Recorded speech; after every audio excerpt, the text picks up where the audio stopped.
Hi, I'm Pranay Bhatia, Google Product Manager for Camera Go. Today, night mode on Camera Go is rolling out to partners, so you can now take high quality photos on your Android phone even when there is low light.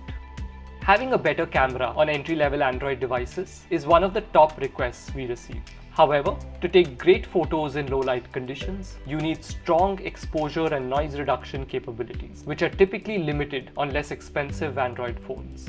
To solve this, Camera Go has been built for specific camera modules on affordable phones.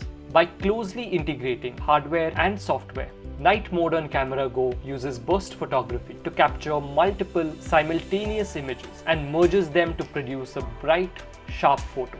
Allowing users to capture such detailed images in low light settings on affordable devices is a first in this class. We're excited to bring night mode on Camera Go across a range of devices and to more of our users.